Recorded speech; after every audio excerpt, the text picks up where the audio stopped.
I am Alice, 32, and literally last weekend my rep as the family glue? Yeah, it totally backfired. The financial stability I'd worked my butt off to keep solid, it blew up into a full-on family meltdown at our so-called happy reunion. My sister Brooke, a certain someone we all know, straight up demanded I cover for her latest mess, and when I clapped back, the room went dead silent. "You just ruined us," my mother yelled, with everyone staring like I'd betrayed some sacred. But here's the tea. Their shade didn't break me. It lit a spark. I'm not just pushing back. I'm about to flip the script and change everything. A quick note. This story is copyrighted by the YouTube channel Guest Stories. Reposting, revoicing, or editing this content without permission constitutes copyright infringement. Thank you for respecting original creative. Now, back to the story. I've always been the steady one, the financial analyst who triple-checks spreadsheets and plans for every contingency. My life is a tidy grid of budgets, deadlines, and early mornings at my Chicago apartment, where I sip black coffee and review market trends before the sun's even up. My parents, Ellen and Richard, and my younger sister Brooke, they've always seen me as the boring one, the one who doesn't live a little.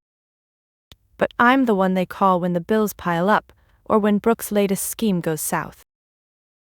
Last weekend I drove 3 hours to our family home in Evanston for what was supposed to be a simple dinner, a chance to catch up. I'd spent years keeping the peace, swallowing their jabs about my dull career to avoid the drama Brooke always seemed to stir. I thought I had it all under control. The dinner started innocently enough.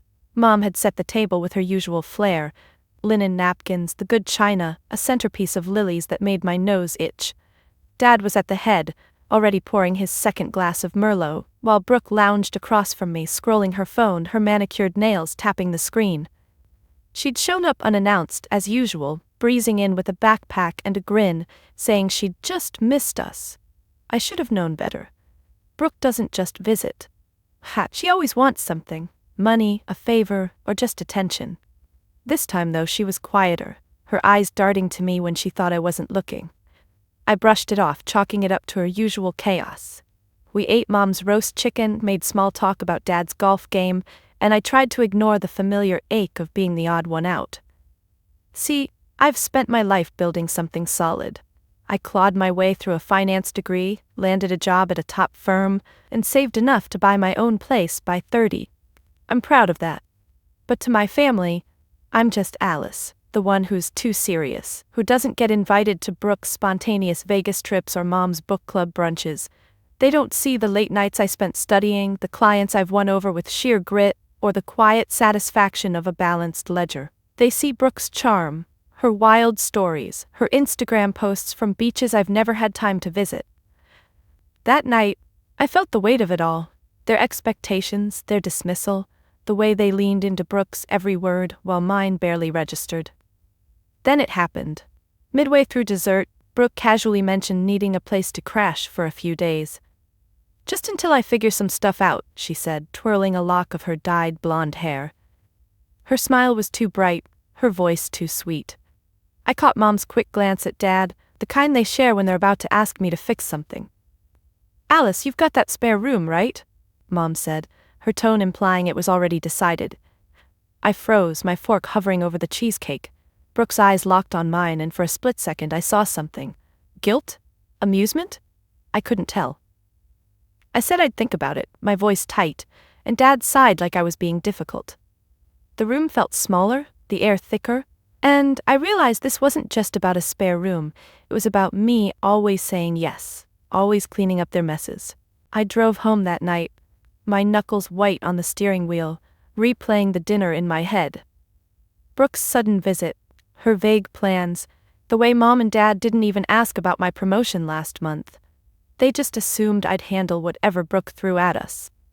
I didn't know then that she'd already crossed a line, that while I was playing the good daughter, she was plotting something that would unravel everything I'd built. But that spark I mentioned? It was already flickering. I wasn't going to let them dismiss me this time. Not when I was about to discover just how far Brooke's betrayal went. As I pulled into my apartment garage that night, the engine humming softly before I cut it off, I sat there in the dark, staring at the concrete wall.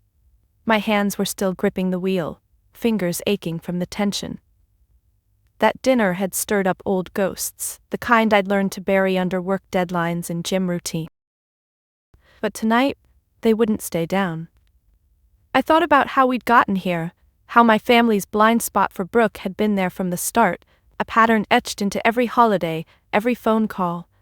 It wasn't just about tonight's ask for her to crash with me, it was the history of me fading into the background while she stole the spotlight, even when she didn't deserve it.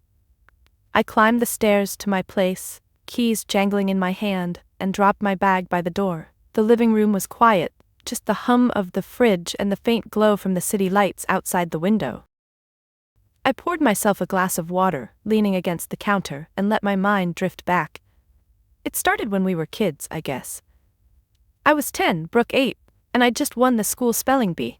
I'd practiced for weeks, flashcards scattered across my bed, mouthing words like onomatopoeia until my tongue twisted. Mom and Dad took me out for ice cream that night, but it was quick. Vanilla cone, pat on the back, done. 2 weeks later, Brooke accidentally broke the neighbor's window with a soccer ball. She cried, said it was a mistake, and suddenly there was a family barbecue to smooth things over. Dad grilled burgers, Mom baked cookies, and Brooke was the star, giggling as everyone forgave her instantly. I sat on the porch swing, kicking my feet against the wood, feeling that first sting of invisibility. My win? Forgotten. Her mess? A party. High school amplified it. I graduated valedictorian, straight A's, captain of the debate team.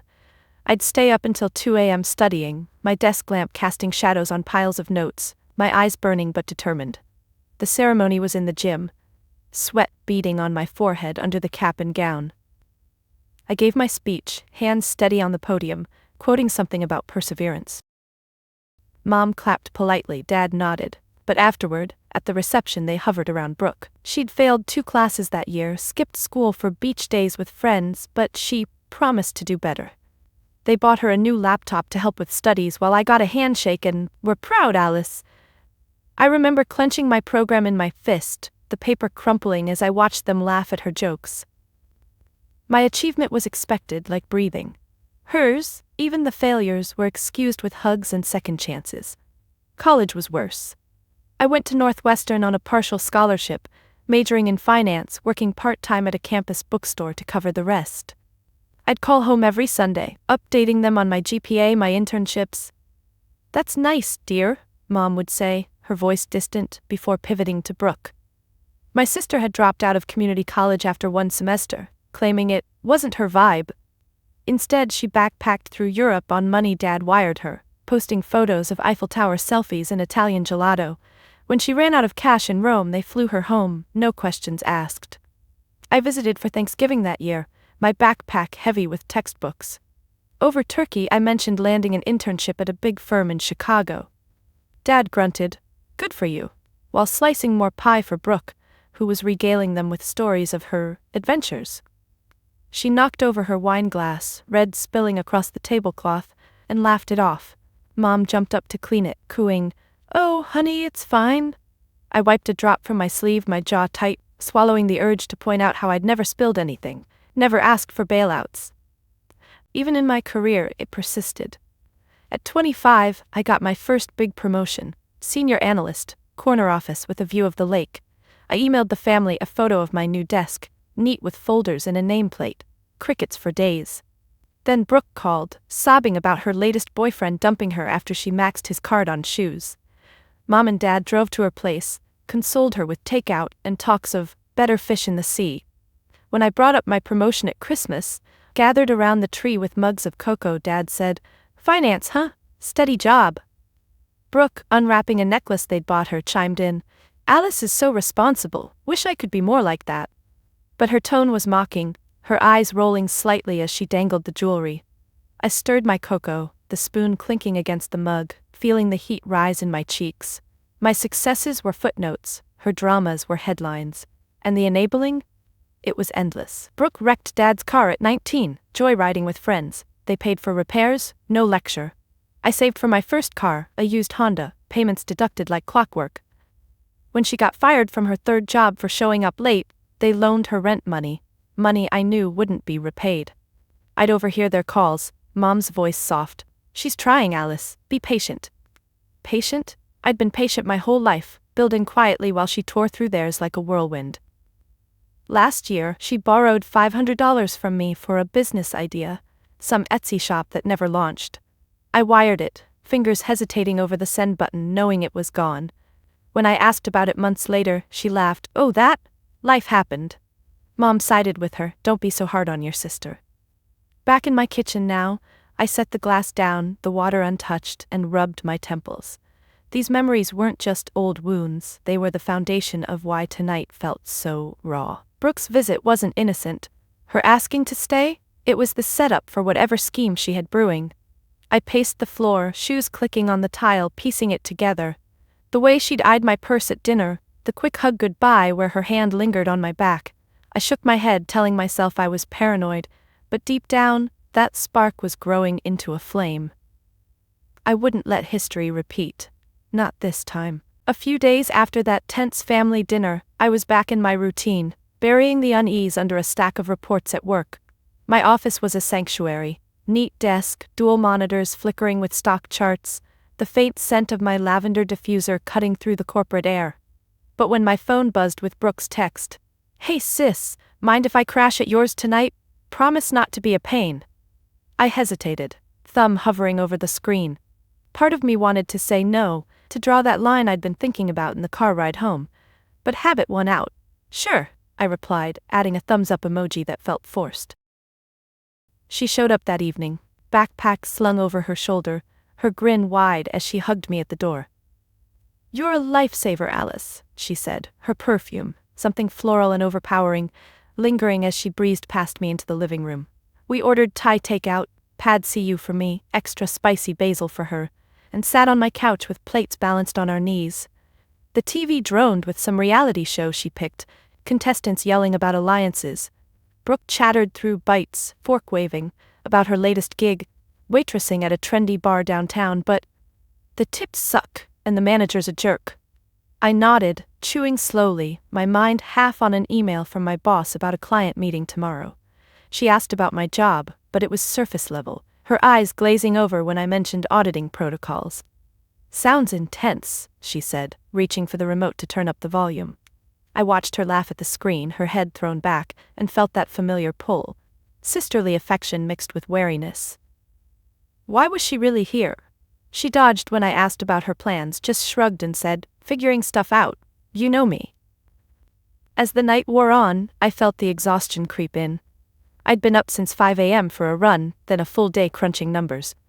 Brooke suggested wine, pulling a bottle from her bag like a magic trick. "To unwind," she said, popping the cork with a twist of her wrist. I poured small glasses, clinking mine against hers, the red swirling as we toasted to family. She sipped quickly, refilling her glass while mine sat mostly full. Conversation shifted to old times. Remember that summer at the lake house? Her stories were always the highlights, me the side character. I yawned, checking my watch, 11 p.m. "I need to crash," I said, standing to clear the plates. She hugged me goodnight, her arms tight, and I showed her to the guest room, flipping on the lamp.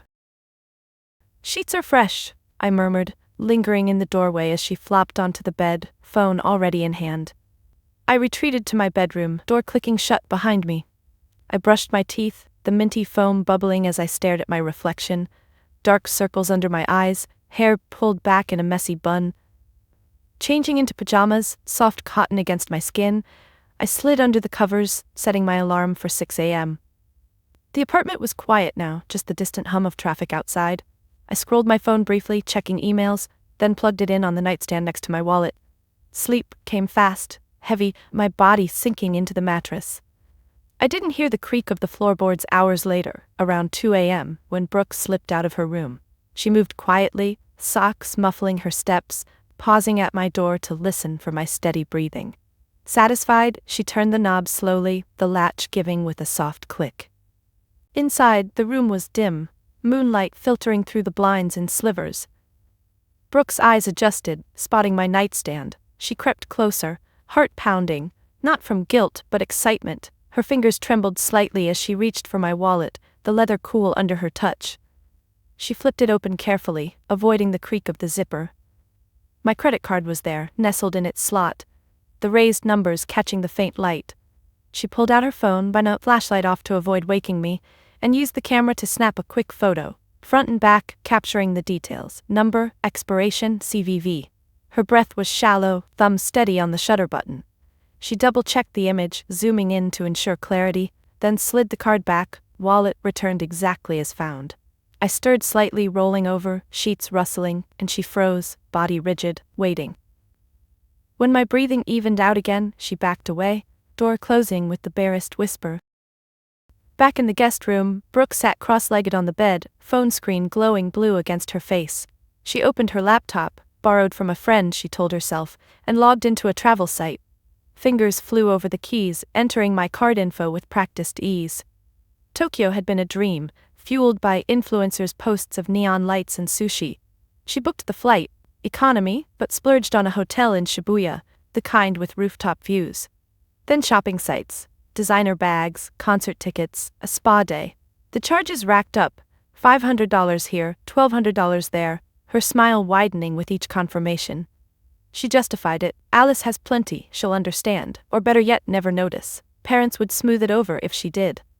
By dawn the limit was nearing, $15,000 almost maxed. She closed the laptop, a thrill buzzing in her veins, and lay back, planning her Instagram stories. I woke to my alarm oblivious, stretching as sunlight peeked through the curtains.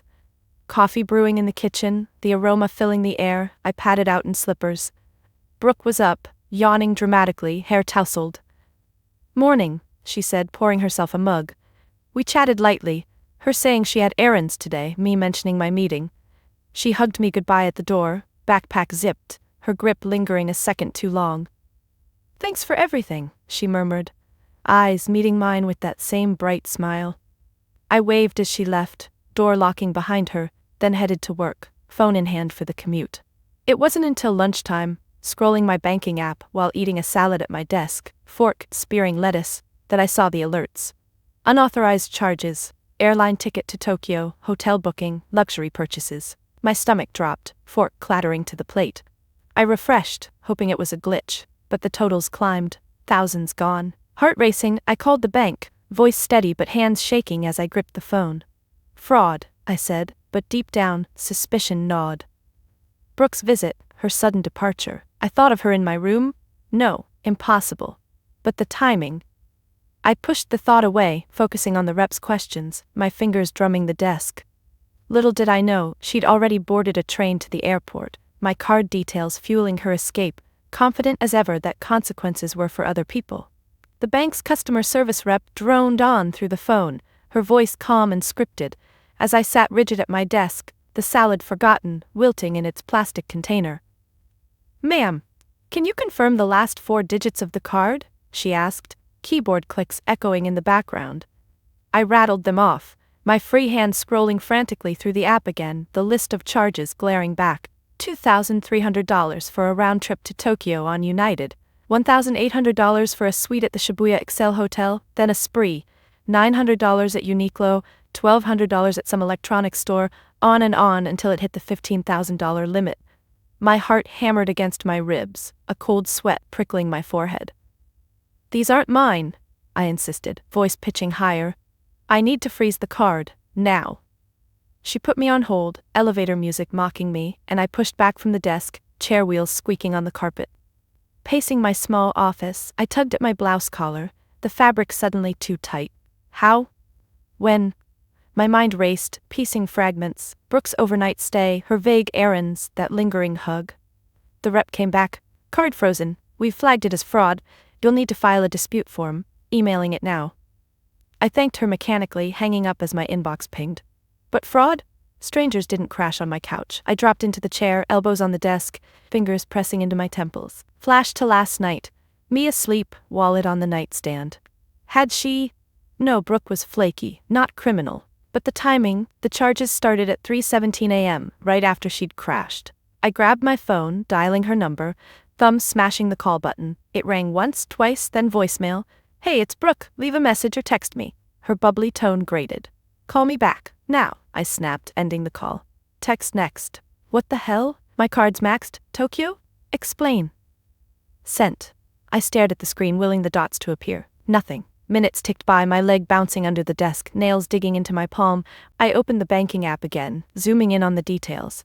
IP address logged for each transaction. Something from Chicago at first, then switching to what looked like airport Wi-Fi. I cross-referenced on my computer, fingers flying over keys. O'Hare's public network. My breath caught. She'd done it from my place, then continued en route. I stood, pacing again, the office walls closing in. Colleagues. Chatter filtered through the door, someone laughing about weekend plans, while my world tilted. $15,000. Gone. That was my emergency fund buffer, my safety net. I'd built it meticulously, automatic transfers every payday, watching it grow like a shield against life's curveballs, now shredded by spa treatments and sushi dinners. Rage bubbled, hot and sharp, my fists clenching until knuckles whitened. But under it hurt, deep, aching betrayal. My sister. The one I'd covered for, loaned to, defended. Another call to Brooke, straight to voicemail this time. "Pick up, damn it," I muttered, redialing. Nothing.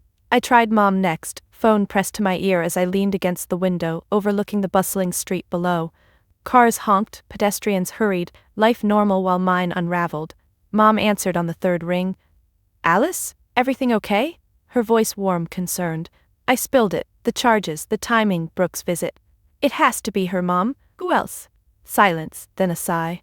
"Honey, that's a big accusation. Brooke wouldn't—" "Are you sure it's not a hack?" I gripped the phone tighter, nails biting skin.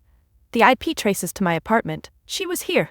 Mom's tone shifted, defensive. "She's going through a rough patch. Don't jump to conclusions." "Rough patch?" I bit my tongue, tasting blood. "Just ask her to call me." We hung up, her goodbye clipped. Dad next. His phone rang longer, voicemail gruff. "Richard here, leave a message." I did, voice steady but urgent. "Dad, my card's been stolen. Charges to Tokyo. Brooke was at my place last night. Please have her contact me." Sent. I sank back into the chair, head in hands, hair falling over my face. The office clock ticked, each second amplifying the panic. What if she was already in the air? I searched flights to Tokyo from O'Hare, several that afternoon, one at 2:45 p.m., fit the charge time. My fingers trembled as I dialed the airline, but privacy rules blocked info without a ticket number. Useless. Back to the bank site, filing the dispute, attaching screenshots, my cursor hovering over submit. This would trigger an investigation. Statements, possibly police. Was I ready for that? Against family? The afternoon blurred. I canceled my client meeting, emailing a vague family emergency, then dove into damage control. Called my credit union for a new card, voice cracking as I explained, "Expedite it, please." They did. Then a deep dive into the charges, Google each merchant. Tokyo addresses popped up. Akihabara gadgets, Harajuku fashion. Brooke's style exactly, her Instagram obsessions. I screenshotted everything, building a folder on my desktop, labeled evidence. My stomach growled, ignored. The salad sat untouched, fork still in it. A knock at the door, my assistant peeking in. "You okay?" "Look pale." I forced a smile, nodding. "Fine, just stuff." She left, door clicking shut, and I exhaled, shoulders slumping. By 4 p.m., no word from Brooke. Mom texted, "Spoke to her, says it's a misunderstanding. She's at the airport, flight soon. Talk when she lands?" "Misunderstanding?" I replied. "What did she say exactly?" Dots appeared, vanished, then, "Card hack maybe? Don't worry her now." Worry her? I slammed the phone down, screen cracking slightly at the edge. Gaslighting already. I knew then, this wasn't ending with a chat. I'd confront her, but on my terms, with proof she couldn't deny. I emailed the bank for IP logs requesting detailed records. "Urgent," I typed, hitting send.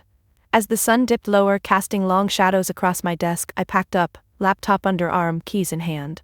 Driving home, traffic crawling, I rehearsed the call, calm, factual, demanding repayment. But deep down, doubt crept. Would she admit it? Or spin more lies? The spark from that dinner ignited fully now, a resolve hardening like steel. She'd face this. We all would. At home, I kicked off my shoes, door slamming behind me, poured water, glass clinking on the counter, and checked my phone again. A text from Brooke.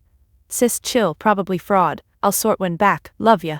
No apology, no details. I stared, thumbs hovering, then typed, "Not fraud, you took my info, we need to talk now." Sent, read, no reply. She was boarding, escaping to her funded fantasy, while I sat in the wreckage.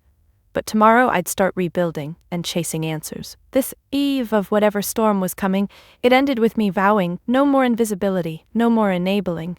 That night stretched endlessly after Brooke's dismissive text. My apartment feeling too quiet, the shadows from the streetlights dancing on the walls as I paced the living room floor, phone clutched in my hand like a lifeline.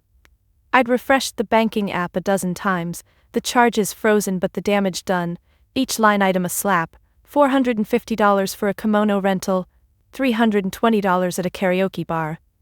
My fingers itched to call the police right then, but family ties held me back. A tangled web of loyalty and doubt. Instead, I drafted emails to the merchants, polite but firm requests for refunds, my cursor blinking as I typed and deleted. Sleep evaded me. I tossed on the couch, blanket twisted around my legs, replaying her voicemail laugh. By morning, resolve hardened. I'd confront them all in person. No more texts or calls that could be ignored. I showered quickly, water scalding my skin, then dressed in jeans and a simple blouse, nothing flashy, just armor for the battle ahead. The drive to my parents' house in Evanston took an hour, traffic light on the expressway, but my mind raced. I gripped the steering wheel, knuckles paling, rehearsing words. Brooke stole my card, here's the proof. I'd printed the transaction logs at home, papers now folded in my purse, edges crisp. Their neighborhood appeared, tidy lawns and blooming hydrangeas, a facade of normalcy. I parked in the driveway, engine ticking as it cooled, and stared at the front door. White paint, brass knocker I'd polished as a kid. Deep breath, then I knocked, fist firm, before letting myself in with the spare key. Mom? Dad? I called, voice echoing in the foyer. The smell of fresh coffee hit me, mixed with bacon, breakfast routine unchanged.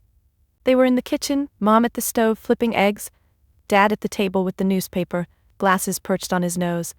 Mom turned, spatula in hand, her face lighting up briefly before furrowing. Alice? What are you doing here so early? She wiped her hands on a dish towel, floral pattern faded from washes. Dad folded the paper slowly, peering over it. Everything all right? I set my purse on the counter, papers rustling inside, and pulled out a chair, sitting heavily. No, it's about Brooke. And my credit card. Mom's eyes widened, then narrowed. She turned back to the stove, shoulders tensing. Dad sighed, removing his glasses, rubbing the bridge of his nose. We talked about this yesterday. It's probably a mistake. I pulled out the printouts, spreading them on the table like evidence in a courtroom, fingers smoothing the creases. Look, charges starting right after she left my place, IP from my apartment, then the airport, Tokyo, her dream trip. She talked about it last month. Dad scanned the pages, his brow creasing, but Mom snatched one up, scanning quickly before tossing it back.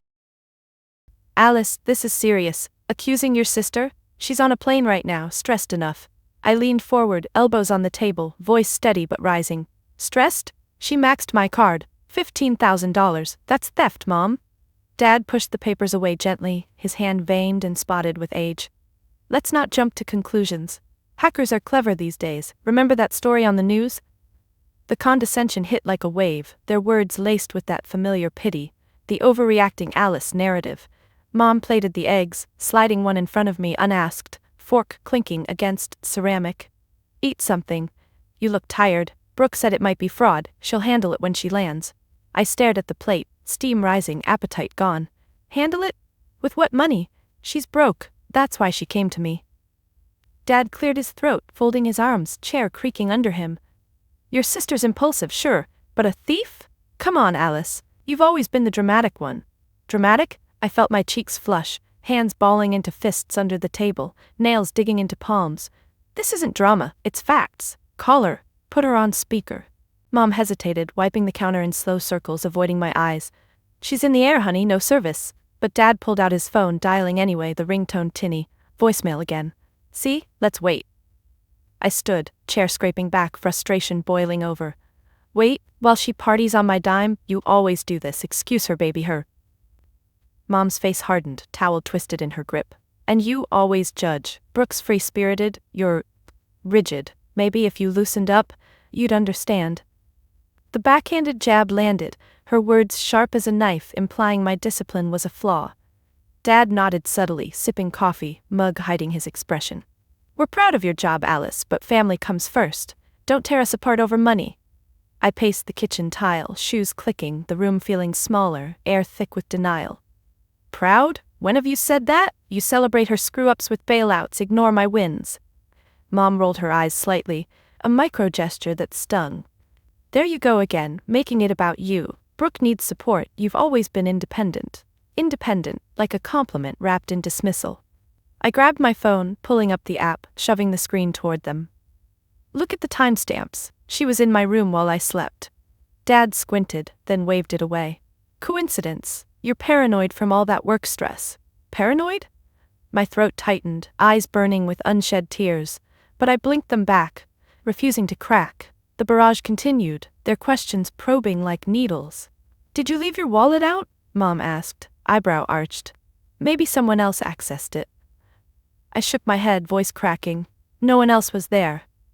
Dad leaned back, arms crossed. Have you checked your computer? Viruses? Each query deflected blame, gaslighting me into doubt. Maybe it was me, my fault for trusting. Mom poured more coffee, cup clinking as she set it down. Sweetie, we're on your side, but accusing Brooke? That's low. Low?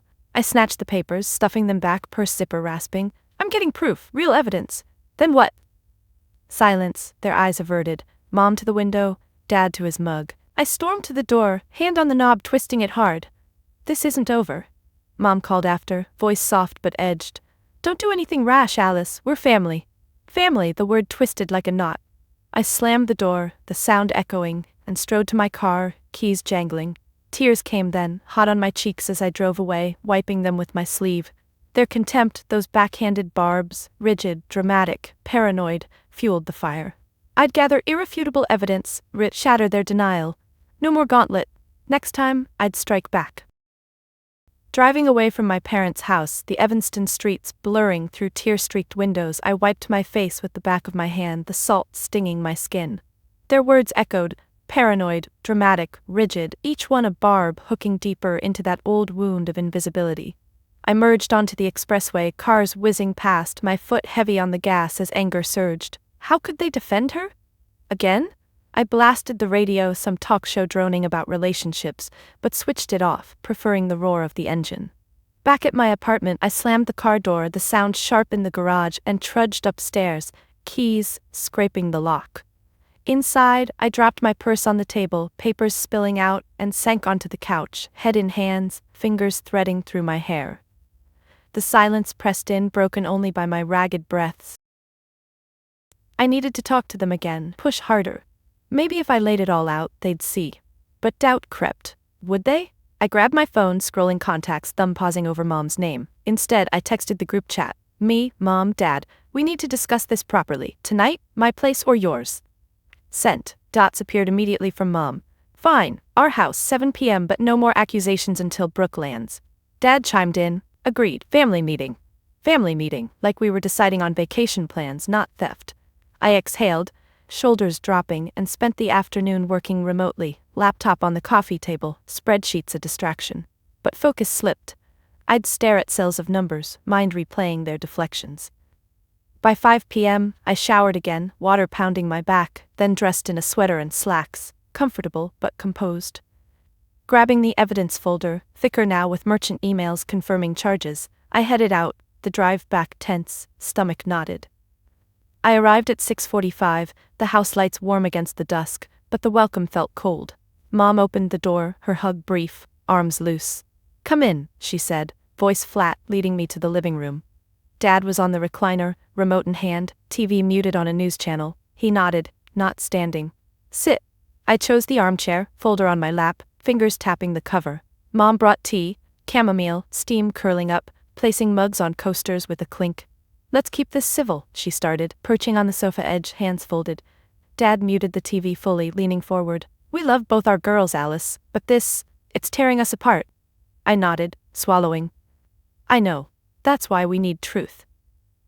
I opened the folder, sliding more printouts across the coffee table. Email from the bank with preliminary IP confirmation, matching my home Wi-Fi. Dad picked one up, scanning slowly, his glasses slipping down his nose. He pushed them up, frowning. This looks bad, but Brooke swears it's a hack. She texted us from the layover, said maybe you got fished. Fished? I leaned in, voice sharp. From my locked phone while sleeping? Come on, Dad. Mom sipped her tea, cup trembling slightly. She's scared, Alice. Thinks you're overreacting because of work stress. Stress? My jaw clenched, teeth grinding. This isn't about me. It's theft. $15,000, my savings. Dad set the paper down, rubbing his chin. We'll help repay if needed. But pressing charges against your sister?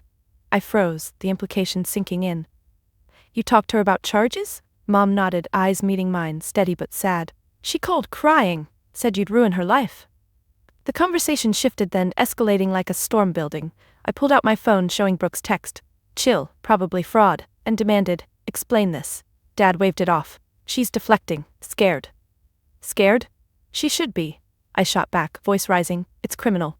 Mom's face hardened, setting her mug down with a thud. Criminal? Listen to yourself. We've babied her too much maybe, but you're the strong one. Forgive. Forgive? Heat flushed my neck. Like always? No. She needs consequences. Dad stood, pacing to the window, curtains twitching as he gripped them. Alice, if you pursue this, it'll destroy us. Police, courts, our name dragged through mud. I stood too, folder clutched. Her actions did that, not mine. Voices overlapped, tension thickening the air. Mom, you're jealous, always have been, of her freedom. Jealous? No, tired of enabling. Dad turned, face red. Enough. We won't support this witch hunt. Witch hunt? My chest tightened, breath short. So side with her? Again? Silence hung, heavy. Then Mom spoke, voice low. If you file charges, don't come back. We can't have this division. I stared, words sinking like stones. What? Dad nodded, arms crossed. You're disowned, Alice. No more family if you tear it apart. Disowned, the word echoed, formal, final. My knees weakened. I gripped the chair back, knuckles white. You're choosing her? Over me? Mom's eyes welled, but she wiped them. We're choosing peace. Drop it, or leave. The room spun slightly, their faces blurred. I gathered my papers, hands shaking, sheets rustling. Fine, but this isn't peace, it's denial. Dad's voice boomed. Out, now. Mom whispered. Please, reconsider. But I headed to the door, shoes heavy on the hardwood. No, you reconsider. I slammed it behind me, the bang final, and stumbled to my car, keys fumbling in the lock. Inside I sat, engine off, forehead on the wheel, sobs racking my body. Disowned, cut off like a diseased branch. Their verdict rang, loyalty to Brooke over truth. But in the pain, resolve sharpened. I'd get that irrefutable proof, security footage, whatever it took. They'd face it, or lose me forever. Driving home, lights streaking, I vowed, this ends with accountability, not their gaslighting. The drive home from my parents' house felt endless, the highway lights streaking past like accusations, my hands slick on the wheel despite the AC blasting cold air against my face. Disowned, the word looped in my head, a hammer striking anvil, each repetition sending shocks through my chest. I'd pulled over once, engine idling on the shoulder, to dry heave into a tissue from the glove box, the betrayal burning like acid. But by the time I reached my apartment, the tears had dried to salty tracks replaced by a cold, focused fury. I wouldn't crumble. Not now. If they wanted proof, I'd bury them in it. No more words, they'd twisted those. Evidence, hard and undeniable, would force their eyes open. I unlocked my door with a sharp twist, the click echoing, and headed straight to my home office, flipping on the desk lamp, its warm glow casting shadows on the walls. I booted up my laptop, the fan whirring to life, and sank into the chair, wheels creaking as I pulled closer. Fingers hovered over the keys, then dove in. First, the bank portal. I'd already frozen the card, but now I requested full transaction logs, detailed reports including timestamps, IP addresses, and device info. The form was tedious, checkboxes for fraud investigation, my cursor clicking methodically. Additional notes it prompted. I typed, suspected identity theft by family member, need all metadata. Submit. A confirmation email pinged immediately, but the full report would take 24 to 48 hours. Patience, I told myself, nails tapping the desk. Next, credit bureaus, Equifax, TransUnion, Experian. I placed fraud alerts, voice steady on the automated lines, punching in my SSN with deliberate presses. Each confirmation number I jotted on a notepad, pen scratching paper, building my arsenal. But IP logs wouldn't be enough, they could claim coincidence. I needed visuals, something concrete. Brooke's flight, United to Tokyo, charge at 10:47 a.m. yesterday. I searched the airline site, but passenger manifests were locked. Airport security? O'Hare had cameras everywhere. I dialed the non-emergency police line, phone pressed to my ear, pacing the room, cord stretching. A dispatcher answered, voice bored. Chicago PD, how can I help? I explained. Credit card theft, suspect at airport. File a report online first, she said, keyboard clacks in the background. I did on their site, fingers flying, victim statement, attachments of charges, case number generated, 247893. Back on the phone. Now what? She transferred me to fraud unit. Hold music droned, my foot tapping carpet. Detective Ramirez picked up, his tone gruff but attentive. Details? I spilled it. Sister's visit, charges timing, family denial. He hummed, papers shuffling on his end. Sounds like internal. Need probable cause for warrants. I gripped the phone tighter, knuckles paling. IP from my home to airport Wi-Fi. He paused. Send the logs when you get 'em. Meanwhile, contact merchants for footage. Merchants, brilliant. Thanks, I muttered, hanging up. Tokyo time was 14 hours ahead. It was morning there now. I started with the hotel, Shibuya Excel. Their site had a contact form. I emailed, disputed charge on card number, request security footage of check-in for date, time. Fingers crossed as I hit send. Then the airline, similar email attaching my dispute form. Hours blurred, coffee mug refilling twice, the bitter taste grounding me. I scoured forums, Reddit's r personal finance, threads on sibling theft. Strangers' stories mirrored mine, denial, gaslighting. One post mentioned VPN traces, Brooke wouldn't use that. Another, browser fingerprints. Too technical? I downloaded a free IP lookup tool, entering the bank's preliminary addresses. First one, my apartment's ISP. Second, O'Hare Terminal 5. Third, Narita Airport, Tokyo. My breath caught, mouse clicking to screenshot. But still circumstantial. I needed more. Called the bank again, escalating to a supervisor. Expedite the full report, voice pleading. She checked. By morning, ma'am. Fine. I leaned back, chair reclining with a sigh, staring at the ceiling fan spinning lazy circles. Then, around midnight, my phone buzzed. Email notification. Not the bank, but United Airlines fraud team. Subject, response to dispute inquiry. Heart pounding, I clicked, eyes scanning. Attached, boarding pass scan and CCTV still from check-in counter. Attached? I downloaded, fingers trembling on the trackpad. The boarding pass PDF opened, passenger name, Brooke Harlan, my last name, seat 23A, Tokyo flight. Then the image, grainy but clear, time-stamped. Brooke at the counter, smiling at the agent, passport in hand, my credit card visible in the other, raised numbers matching mine. She wore the same jacket from my apartment, backpack slung over shoulder. Zooming in, her face unmistakable. That smirk, the one she flashed denying everything. I sat frozen, the screen's glow illuminating my wide eyes, a gasp escaping. This was it, the smoking gun. Not just logs but visual proof. She hadn't even bothered a fake name, arrogance pure. I saved it, printed it, the machine whirring, paper warm as I held it. Hands shaking, I texted the group chat. Got footage. Brooke at airport with my card. But blocked. Wait, no, they'd disowned me. Fine, email instead, attaching the image. Irrefutable, what now? Sent to mom and dad, no reply expected tonight, but the seed planted. I paced again, energy surging, the humiliation from earlier flipping to empowerment. This call, well, email from the airline changed everything. No more doubt. Even they couldn't deny this. But wait, more. Another buzz, hotel response. Security footage available upon police request. Confirming check-in, guest Brooke Harlan, paid with disputed card. Attached, lobby photo, her signing in, card on the counter. I forwarded to Detective Ramirez. Evidence attached. Proceed. His auto reply, out of office till 8 a.m. Tomorrow then, I collapsed on the couch, folder of prints clutched to chest, exhaustion crashing. But sleep came lighter, the spark now ablaze. This external proof revealed the truth's scale. Not just theft, but deliberate betrayal. Family shattered? Their choice. I'd rebuild stronger, boundaries ironclad. Morning would bring the bank's full logs, sealing it. For now, I breathed deep, the weight lifting slightly, ready for the confrontation that would force accountability. Morning light filtered through my blinds, slanting across the couch where I'd dozed fitfully. The printed evidence still clutched in my hand, creased from my grip. I stirred, neck stiff, and checked my phone. 7:15 a.m., notifications blinking.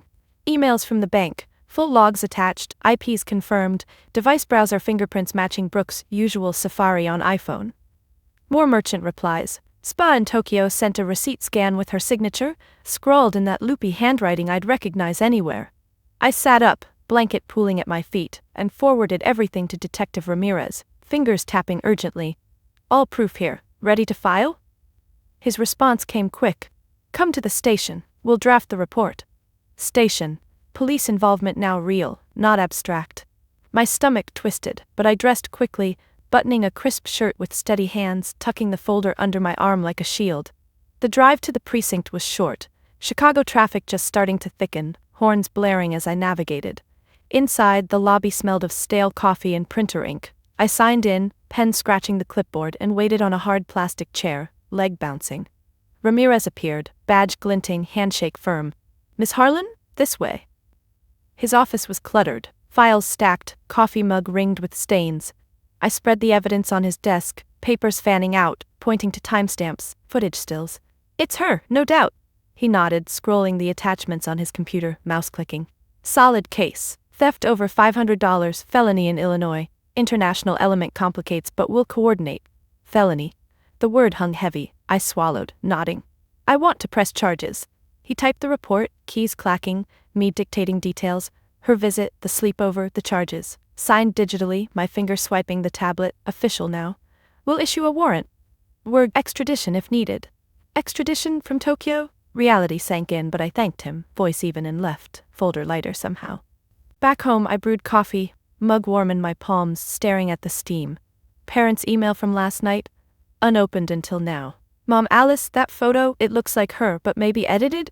Call us." Edited? Denial's new low. "Dad, come over, we need to talk before you do something stupid." Stupid like protecting myself? Rage flared, I replied, "On my way, with everything. Sent. No more hiding." I grabbed my keys, door locking behind me with a click, and drove to Evanston again. The route familiar, but charged. Their house loomed. I parked crooked, slamming the car door, folder in hand. Knocked hard, knuckles rapping wood. Mom opened, face pale, eyes red-rimmed. "Alice." She stepped aside, hand gesturing weakly. Dad in the living room, pacing, stopping when he saw me. "Sit," he barked, but I stood, feet planted. I slapped the folder on the coffee table, thud echoing. "Look, all of it. IPs from my house, her phone, airport cams catching her with the card. Hotel check-in receipts with her signature." Mom sank onto the sofa, hands trembling as she flipped pages, glasses slipping down her nose. Dad hovered, snatching a printout, face reddening. "This, God, Brooke." His voice cracked, the first admission. Mom whispered, "Why would she?" But then the scramble started. Dad dropped the paper, rubbing his face. "Okay, it's bad, but charges? We'll pay you back, sell something if needed." Mom nodded frantically, clutching a tissue, dabbing eyes. "She's your sister. Family doesn't send family to jail." I crossed my arms, nails digging into biceps. "Family doesn't steal $15,000 either, or gaslight the victim." They exchanged glances, that silent parental code. Dad tried again, voice softer. "We enabled her, we see that now. But pressing charges, it'll ruin her life. Record, job prospects." "Ruin her?" I leaned forward, voice low. "What about my life? Credit wrecked, trust shattered. You disowned me for speaking truth." Mom reached out, hand hovering, then withdrawing. "We were upset. Didn't mean it. Upset? You chose her lies over my proof, called me paranoid, dramatic." Dad paced again, shoes scuffing carpet. "We're sorry, let's call her. Conference, make her apologize, set up her payment." Apologize? Like her past sorries that changed nothing. I shook my head, hair swaying. "Too late, I filed this morning, warrant out." Stunned silence, their faces draining color. Mom gasped, hand to mouth, tissue crumpling. "You what?" Dad's fists clenched, veins bulging. "Undo it. Call that detective." I stood taller, chin up. "No, this is accountability, something you never gave her." The hypocrisy exposed now, raw. Mom sobbed softly, shoulders shaking. "We've always supported you too, in our way." "Their way? By ignoring my achievements, celebrating her messes, you bailed her out endlessly, left me to fend alone." Dad deflated, sinking into his chair, creaking under him. "We thought you were strong, didn't need it. Strong like an excuse for neglect. I needed fairness, not this." They scrambled more, pleas tumbling. "Mom, think of the family, holidays, grandkids someday." "Grandkids? What family? The one that cuts me off for boundaries?" "Dad, we'll cut her off instead, disown her." Twist, their weapon turned, but I saw through it. "No, that's not change, that's shifting blame. Face your role. Years of enabling, gaslighting me." Silence again, their eyes averted, Mom to the floor, Dad to the window. I gathered my folder, papers rustling. "I'm done. Until you all own this, no contact." Mom stood, reaching. "Alice, please." But I backed away, hand on the doorknob. "Ball's in your court." Outside, I exhaled sharply, air rushing out, and strode to my car, keys steady. engine roared to life, pulling away as they watched from the window, silhouettes frozen. No chase. No calls, the powerful exit, mine on my terms, hypocrisy rejected, their scramble futile, charges pressed, dynamics shifting, painful yes but necessary, the spark, now a fire, warming me as I drove, ready for whatever came next. The days following that final confrontation blurred into a haze of paperwork and waiting, my apartment a fortress of solitude where I fielded calls from Detective Ramirez, updates on the warrant, Interpol notifications since Brooke was abroad. I'd blocked my family's numbers after their pleading texts turned accusatory, Mom's last one reading, "How could you do this to us?" As if I were the villain. But the silence wasn't empty. It echoed with relief, a space to breathe without their weight. Still, the disownment lingered like a bruise, tender when prodded. To counter it, I reached out to my true allies, the friends who'd become family over years of shared brunches and late-night vents. Sarah, my college roommate turned marketing exec, and Mike, a fellow analyst I'd bonded with over bad office coffee. They'd heard snippets of the saga via texts. Now I needed their presence. "Dinner at my place?" I messaged the group chat. "Need to decompress." Responses pinged immediately. "On it with wine," from Sarah. "Bringing pizza," from Mike. That evening, as the sun dipped low, casting golden hues through my windows, I tidied the living room, fluffing pillows on the couch, wiping the coffee table with a damp cloth, the scent of lemon cleaner cutting the air. It was a ritual, grounding me after the chaos. The doorbell buzzed at 7 p.m. Sarah arrived first, arms laden with 2 bottles of Cabernet and a bouquet of daisies, her curly hair tied back, smile wide but eyes searching mine. "Hey you," she said, pulling me into a hug, her embrace firm, the flowers crinkling against my back. I held on a second longer, inhaling her vanilla shampoo, a comfort I'd missed. Mike followed minutes later, pizza boxes steaming in his hands, grease spots dotting the cardboard, his tie loosened from work, grin easy. "Extra cheese, as promised," he announced, kicking the door shut with his heel. We settled at the kitchen table, plates clattering as I dished slices, gooey mozzarella stretching in long strings, sauce tangy on my tongue. Sarah poured wine, glasses clinking as she filled them to the brim, the deep red swirling. "Spill," she said, settling into her chair, legs crossed, fork poised. I did, starting from Brooke's visit, voice steady at first, recounting the theft, the charges, the family's gaslighting. My hands gestured animatedly, slicing the air like I was cutting through their excuses. Mike listened, chewing slowly, his brow furrowing deeper with each detail. The IP logs, the footage, the disownment verdict. Sarah's eyes widened at the airport still, her hand pausing mid-bite. "They said what? Disowned you?" I nodded, sipping wine, the warmth spreading in my chest. "Yeah," chose her lies over proof. The contrast hit me then, sharp as a knife's edge, as we talked. This wasn't like those toxic family dinners, where every word was mined, every achievement diminished. Here, no backhanded compliments or deflections. Mike set his slice down, wiping sauce from his chin with a napkin, crumpling it in his fist. "That's bullshit, Alice. You've been the rock forever. They enabled her chaos." Sarah nodded vigorously, her earrings swaying. "Exactly. Remember when she borrowed your car last year and dented it? You let it slide. This? Boundaries aren't betrayal." I leaned back, chair creaking, feeling seen, truly without the filter of blood ties. Their support was genuine, no hidden agendas, just empathy flowing like the wine. As the pizza cooled, crusts hardening on plates, conversation deepened. I shared the hurt, the invisibility, the years of being the responsible one while Brooke got passes.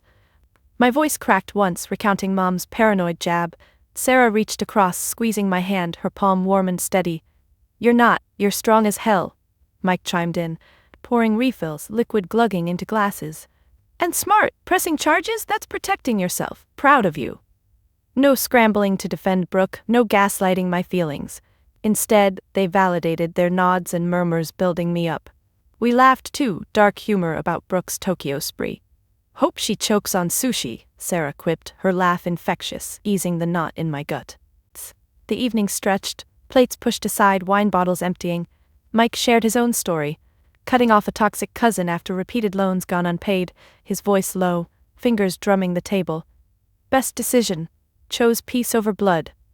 Sarah nodded, tucking a curl behind her ear. "Families who shows up, like us." I looked at them, These allies forged in late-night study sessions and post-breakup ice cream runs, and felt the warmth seep in, contrasting the cold dismissal from my biological kin. No enabling here, just accountability and care. As Mike cleared plates, stacking them with a clatter in the sink, Sarah hugged me again, her chin on my shoulder. "You've got us, always." They left around 10, hugs lingering at the door, promises of check-ins. I locked up, the click final, and stood in the quiet, dishes soaking, wine glasses ringed with residue. The toxic family dinners, stiff smiles, unspoken resentments, faded against this genuine moment. My chosen family didn't demand I shrink, they celebrated my stand. It wasn't pity, it was partnership. I rinsed a glass, water rushing, suds bubbling, and realized this was the shift. Pressing charges wasn't just revenge, it was reclaiming space for real connections. The pain of loss lingered, but here in the afterglow, hope flickered, boundaries breeding better bonds. The warmth from that dinner with Sarah and Mike lingered like a buffer against the chill of my family's silence, their blocked numbers a digital wall I'd erected to protect my peace.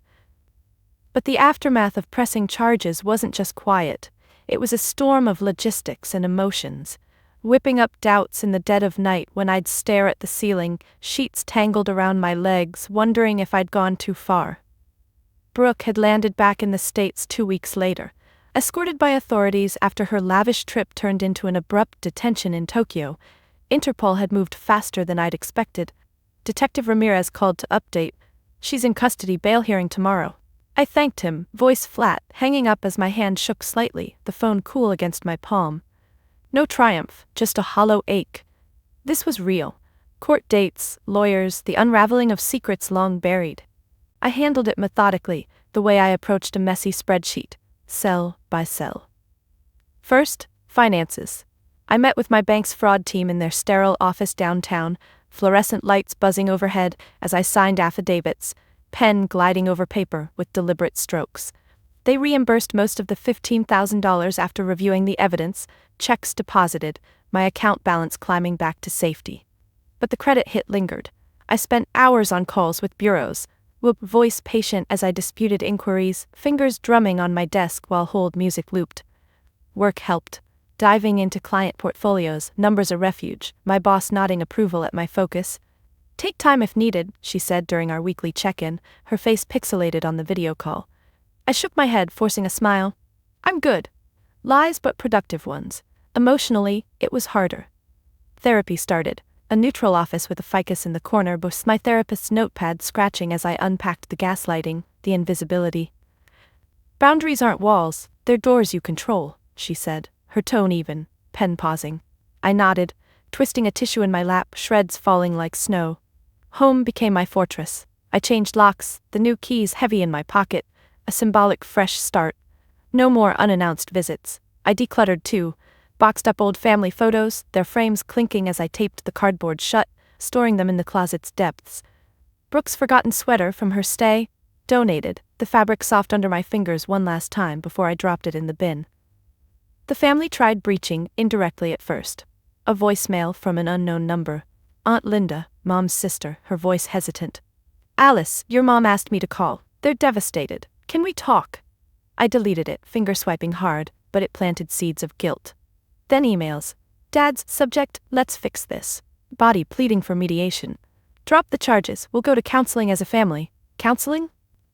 Now? I archived it unread, mouse clicking decisively. Mom's was softer, photos attached of us as kids, Brooke and me on swings, laughing. "Remember this, we can get back." Manipulation wrapped in nostalgia. I stared at the images, cursor hovering, then hit delete, chest tightening. No. New rules, no contact until accountability, no half apologies, no rug sweeping. I formalized it in a letter, typed on my laptop, font clean and professional, like a contract. "To Mom, Dad, and Brooke," it began, my fingers pausing over keys before continuing, outlined the betrayal, the enabling, the disownment. "I need space. If you want reconnection, it starts with 1. Brooke pleads guilty, serves consequences without excuses. 2. You acknowledge your role, therapy for enabling patterns. 3. Repayment plan, no bailouts. 4. Respect my no until I'm ready." Printed, envelope sealed with a lick, stamp pressed firm. Mailed it certified, tracking number saved. Their response? Crickets for weeks. Then a package, my childhood mementos, report cards, a faded ribbon from that spelling bee. Returned by mom, note attached. If you're done with us, take these. Petty, but it stung, the box heavy as I carried it inside, setting it unopened on the table. Handling Brooke was thornier. She called from jail. Collect, the operator's voice mechanical. I accepted once, curiosity overriding. Alice, her voice small, sniffly. I'm sorry, it was stupid, help me. Sorry, like a band-aid on a bullet wound. I gripped the phone, cord twisting. Stupid? It was theft. Own it, she cried, words tumbling. Parents said you'd forgive, we're sisters. Sisters. Sisters don't steal while you sleep. Silence, then her plea. Bail me out, I'll pay back. No, face it, Brooke, no more easy outs. I hung up, receiver clicking, heart pounding. Blocked the jail number after, but the call haunted, her vulnerability clashing with my resolve.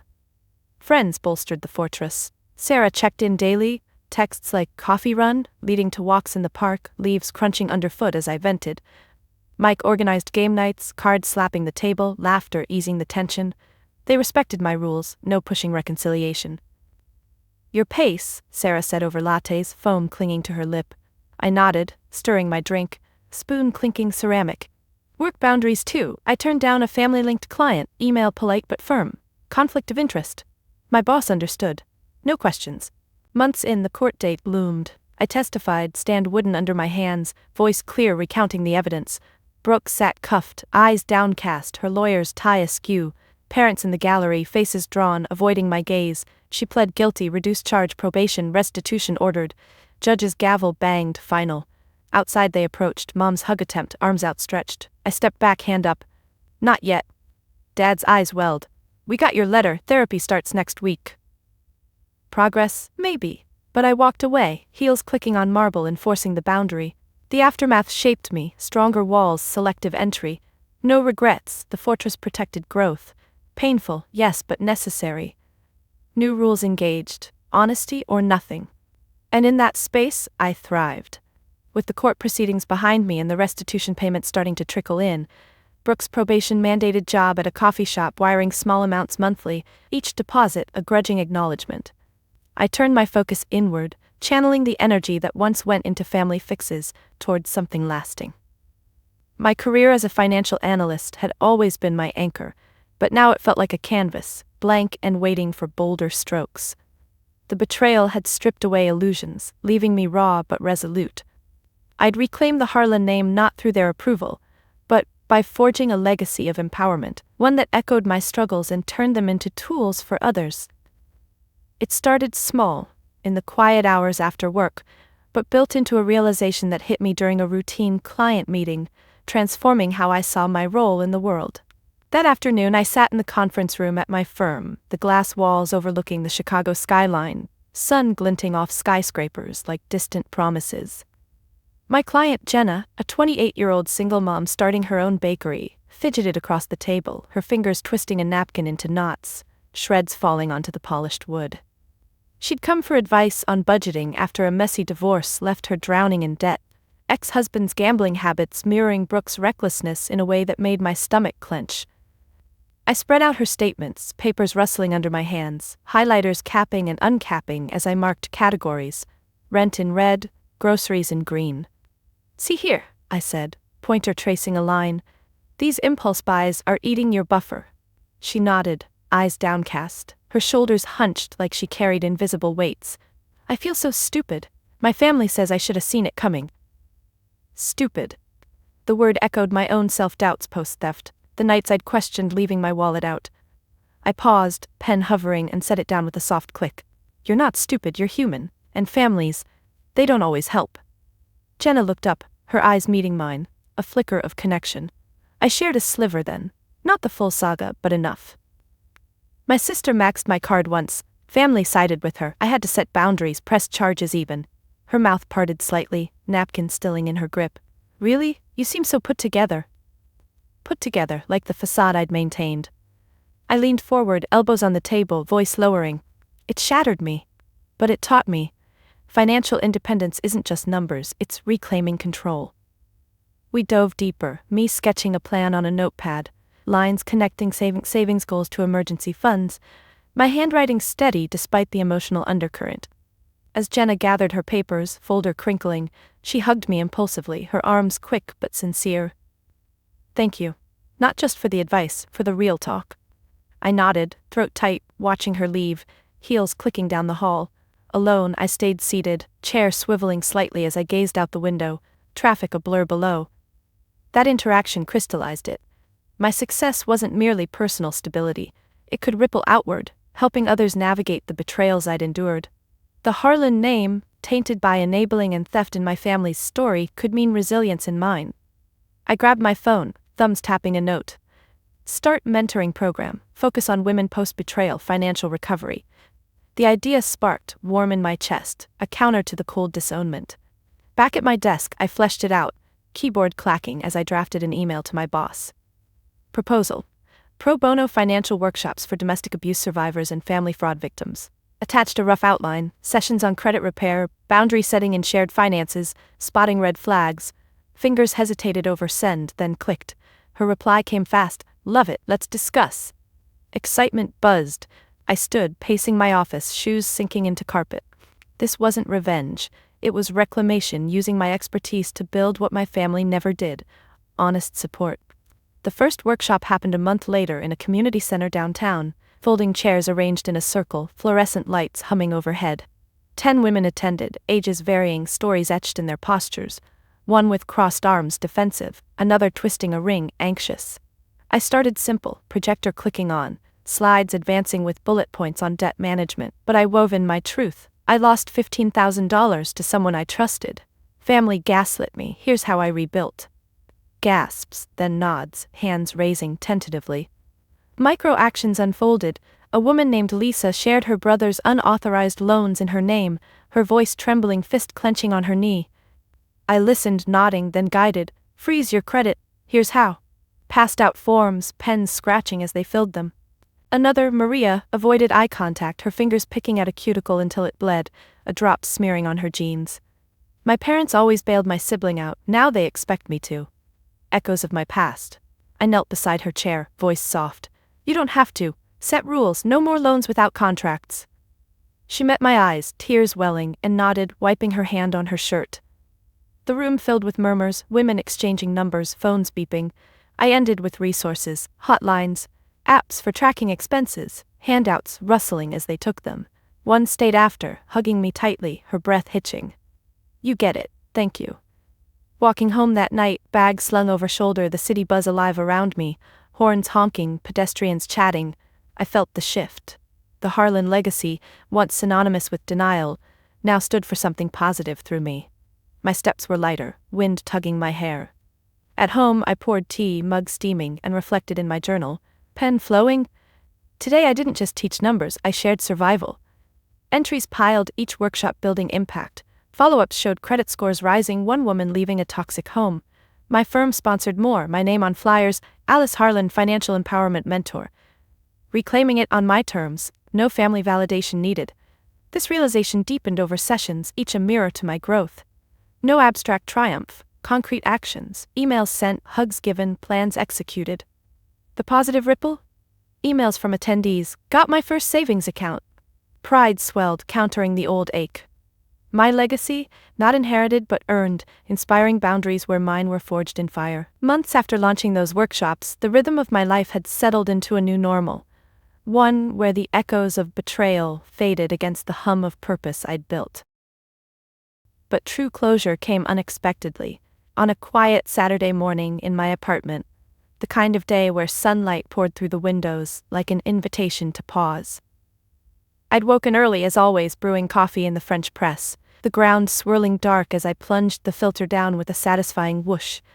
The aroma filled the kitchen, grounding me as I carried the mug to my balcony, the ceramic warm against my palms. Below, the city stirred, cars idling at lights, pedestrians with dogs on leashes, a jogger's footsteps fading into the distance. I sipped slowly, the bitterness cutting through the fog of sleep, and let my mind wander, not to the past's chaos but to the present's quiet strength. It started as a simple ritual, journaling, something my therapist had suggested, but I'd turned it into a weekly anchor. I set the mug on the small table, its base scraping the metal, and pulled out my notebook from the chair cushion where I'd tucked it last time. The cover was worn, edges frayed from handling, pages filled with scribbled entries, workshop notes, therapy insights, even doodles of budgets reimagined as lifelines. Flipping to a blank page, the paper crisp under my fingers, I uncapped my pen, the click echoing softly. No agenda today, just free write. Words flowed. What if my worth was never theirs to define? My hand paused, ink blotting slightly as I stared at the sentence, the realization unfurling like a slow dawn.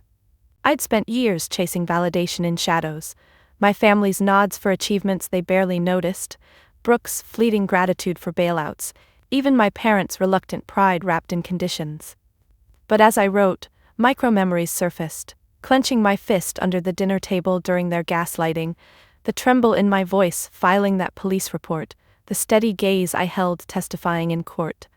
Each act, once a survival reflex, now revealed as steps toward self-reliance. I traced the pen's tip along the page margin, a absent doodle forming loops mirroring the loops I'd broken. No more measuring my value by their yardstick, Brooke's charm, Mom's excuses, Dad's sighs. My worth? It bloomed internal, rooted in the boundaries I'd set, the lives I'd touched through mentoring. Tears pricked unexpectedly, hot and unbidden. I blinked them back, watching one drop onto the page, smudging the ink into a soft blur. Not sadness, release. I wiped my cheek with the back of my hand, skin cool from the morning air, and continued writing, sentences pouring out. I am enough because I chose honesty over harmony, because I rebuilt from shards. The balcony railing was cold under my elbows as I leaned forward, notebook balanced on my knee, the wind rustling the pages like applause. Below, a child laughed in the park across the street, chasing a ball, carefree, a reminder of the innocence I'd reclaimed for myself. No longer the invisible sister, the dramatic one, just Alice, whole. This reflection deepened as the coffee cooled, steam fading. I thought of the workshop attendees, Lisa emailing about confronting her brother, her words bold in the subject line, "I did it, thanks to you." Or Maria, who sent a photo of her new apartment key, caption, "Boundaries unlocked this." Their triumphs mirrored mine, but mine wasn't contingent on theirs. I closed the notebook, spine creaking, and stood, stretching my arms overhead, muscles pulling taut. The city noise swelled, a siren in the distance, birds chirping on the fire escape. But inside, peace settled, soft as a blanket. Self-validation wasn't a thunderclap. It was this quiet knowing, built from concrete actions. Hanging up on Brooke's pleas, mailing that boundary letter, choosing friends' laughter over forced family dinners. I stepped back inside, sliding door whispering shut, and placed the notebook on the shelf. Its weight familiar now, not burdensome. The day ahead loomed, grocery run, maybe a run along the lakefront, waves lapping as my sneakers pounded pavement. But first, I poured the last of the coffee, mug clinking on the counter, and savored it standing there, eyes closed. No spark of rebellion anymore. Just a steady flame, warming from within. The family's shift, therapy updates via Aunt Linda's occasional emails, Brooke's probation progress, mattered less. If reconciliation came, it'd be on equal ground, not my concession. For now, this peace was mine, earned through the fire of confrontation, the forge of boundaries. True worth, I realized, folding my arms across my chest, feeling my heartbeat steady and sure, wasn't external accolades or familial forgiveness. It was internal, a quiet affirmation. I am worthy because I choose me. The realization anchored me deeper than any root, promising that whatever storms lingered, I'd weather them with this unshakable core. Peace, finally. Not absence of pain, but presence of self. So what do you think? Did I go too far in pressing charges, or not far enough in holding my family accountable? Drop a comment below with your take. I'd love to hear if you've faced similar family betrayals and how you reclaimed your peace. Share your stories, it might help someone else going through. And if this resonated, hit that like button, subscribe for more real-life tales of turning pain into power, and turn on notifications so you don't miss the next one. Remember, your worth is yours to define. Don't let anyone steal that from you. Stay strong out there.